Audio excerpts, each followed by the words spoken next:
zalga chiqa olmaydiganlar qanaqa rezultat qilsa bo'ladi? Hop, bitta narsaga taqiladi bu narsa. Har doim ovqat kontrol qilishimiz kerak. Biz semirayotganda ham, ozayotganda ham. Ko'pchilik bizda studentmiz deydi, byudjetimizga to'g'ri kelmaydi, proteinga deydi, go'shtga yeyishga, lahm go'shtga deydi, muncha pul deydi, hisoblaydi.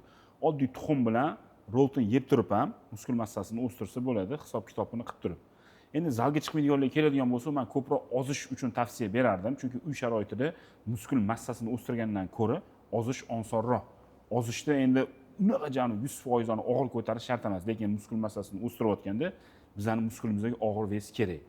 Oddiy pishkom ko'proq 10 ming, 15 ming qadam yurib ham, oddiy arqonda, oddiy rezinkada ishlab turib ham biz kaloriyani rasvod qilsa bo'ladi.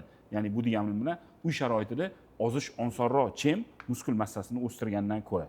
60 kilo, 70 kilolik bolalarni aytmayapman men. Pressini chiqazib olib turib, men forma qildim, turnik qildim, burus qildim. Yo'q. 90+ atletlarni aytyapman, atletичный formani aytyapman. Shuning uchun aytaman, uy sharoitida ozish osonroq chem muskul massasini o'stirgandan. Agar siz zalga chiqqan bo'lsangiz, niyatingiz massa olish bo'lsa, men sizga hozir 3 ta dabavkani aytaman. Shu dabavkani ratsioningizga qo'shsangiz, ves olishingiz osonlashadi. Birinchi o'rinda bu gainer hisoblanadi. Gainer ichsa bizning tana umumiy vaznimizdan oshadi. Ikkinchisi bu kreatin monogidrat. Kreatin monogidrat bizning muskullarimizda suv ushiydi, silovoy pokazaniyamizni oshirib beradi.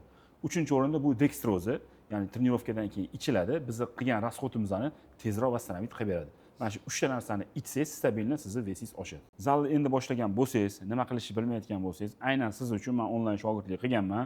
Bu yerda haftalik mashqlar kun davomida qaysi kuni qaysi mushaga ishlash kerak, qanaqa sport pitaniya olish kerak, qaysi biri muhim, qaysi biri zarur emas, hamma narsa bo'yicha video shaklda ma'lumot berganman. U kanalga o'tish uchun kommentariyada plus belgisini qoldiring.